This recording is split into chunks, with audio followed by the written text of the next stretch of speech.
ஜெய் ஸ்ரீராம், ஜெய் சீதாராம். இன்றைக்கி அயோத்தி பாத யாத்திரை தொடங்கி 21வது நாள். காலையில் நான் வீடியோ நம்ம இதுக்கு பதிவு பண்ணல. ஏன்னா கிலோமீட்டர் 22 கிலோமீட்டருங்கிறதுனால சரி அந்த இடத்துக்கு வந்தோம்னு சொல்லி வந்துட்டேன். கர்னூலுக்கு முன்னாடி ஒரு 10 கிலோமீட்டரில் இங்கே தான் சரஸ்வதி டெம்பிளில் தான் தங்கிக்கிட்டோம். பின்னாடி சாமி இருக்கிறாரு, அவர் நமக்கு நல்லா உதவிகள்லாம் செஞ்சு கொடுத்தாங்க.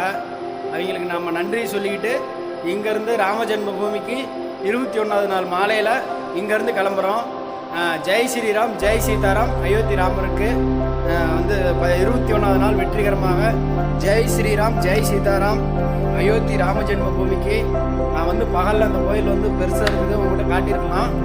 கிலோமீட்டர் அதிகங்கிறதுனால கொஞ்சம் லேட் ஆகிடுச்சு இங்கே வரதுக்கு. மதியானம் வந்ததுமே சாப்பிட்டு கோயில் எடுக்கிற மாதிரி ஆகிடுச்சு.